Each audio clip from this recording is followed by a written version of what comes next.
Hari ini di sekolah ada ujian matematika.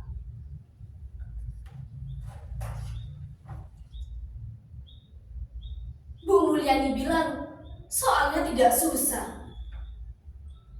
Tapi begitu ku buka, semua angka di kertas itu rasanya seperti berbicara dalam bahasa lain. Bahasa yang belum sempat aku pelajari.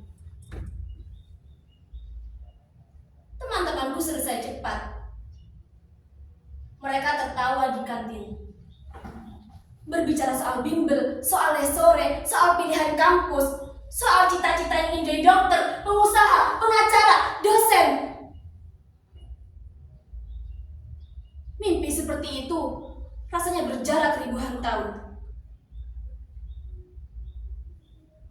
Aku suka sekolah. Karena di sekolah, aku hanya Sari, siswi kelas 11 yang suka menulis esai dan diminta baca puisi saat upacara. Sedangkan mimpiku, aku ingin menjadi penari, pembaca naskah, penyanyi, aktor, apapun yang bisa bikin orang mendengarku.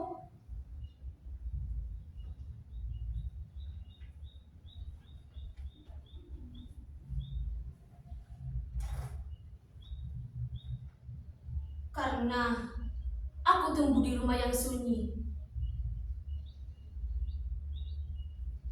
Setiap sore, sepulang sekolah, Bapak menyiapkan jualannya, kemudian jalan kaki mendorong gerobak keliling kampung. Hanya saja, Bapak tidak bisa berjualan sebanyak dulu. Punggungnya sering sakit. Kadang aku lihat dia tak mampu lagi mendorong gerobaknya.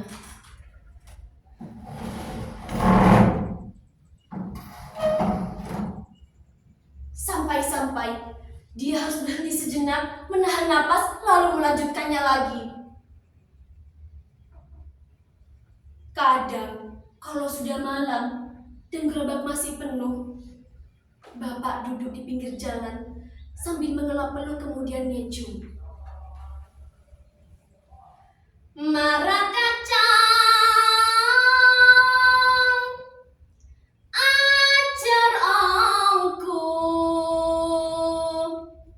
kapenteran, marah sare. Bagi Bapak, ngeju mamaca itu adalah doa. Dengan begitu, orang-orang akan datang membeli dagangannya. Meski wajah yang terlihat biasa-biasa saja, aku tahu dalam hatinya pasti dia khawatir jika pulang tidak membawa apapun.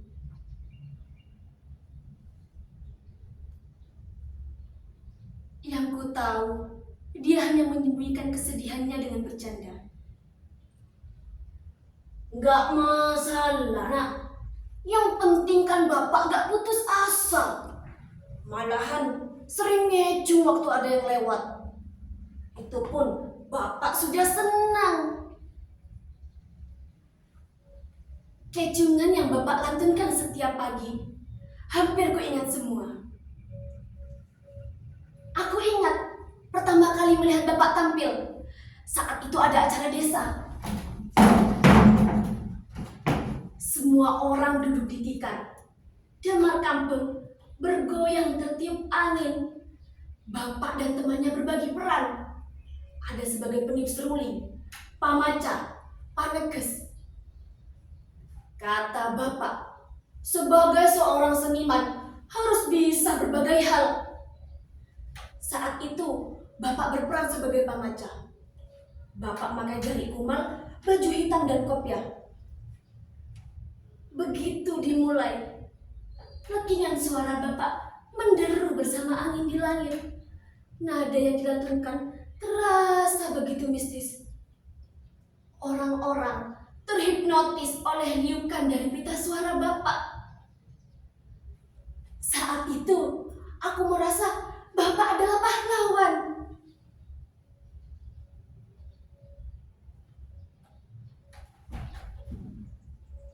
Ternyata dunia tak memperlakukan pahlawan seperti dalam dongeng.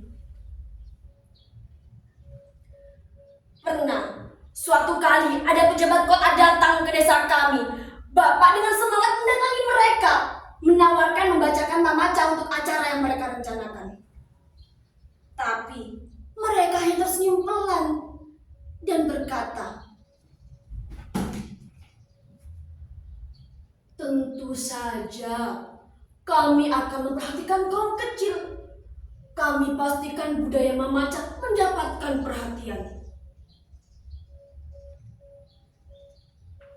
Tapi kenyataannya, tak ada yang datang, tak ada undangan. Sekali lagi, kecungan Bapak hanya terdengar di sudut-sudut desa, di antara tikar usang dan lampu minyak. Mereka hanya akan datang ketika acara mengumpulkan kerumunan, supaya menjadi foto yang indah di koran.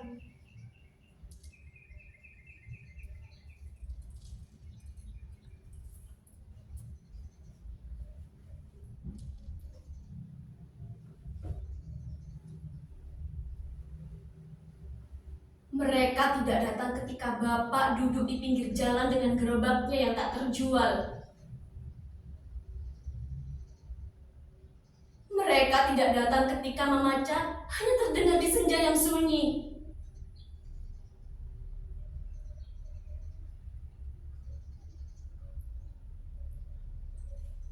"Pak, Bapak, Bapak sudah sehat sekarang?"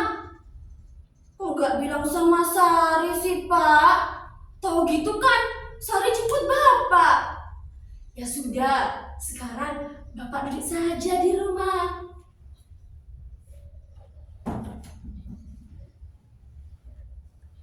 "Oh iya, Pak. Kemarin Sari ketemu sama Pak Jaya loh, Pak. Dosen dari kampus. Kata Pak Jaya, dia mau bikin ritual ruatan desa, Pak. Di ritual itu harus ada mamaca loh, Pak. Iya, nanti hasil risetnya mau dibuat buku loh. Pastinya banyak yang membaca." "Oh iya, Pak.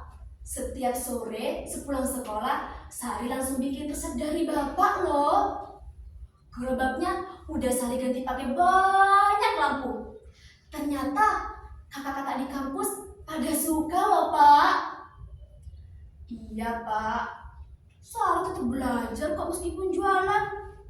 Sari tetap bawa buku." "Gak apa-apa, Pak.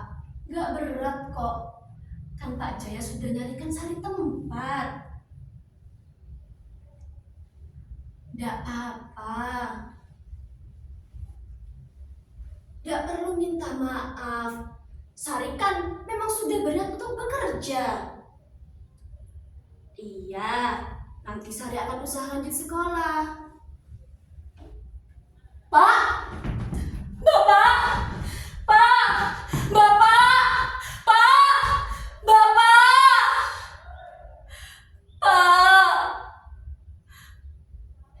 Jangan tinggalin Sari, Pak. Sari masih butuh Bapak."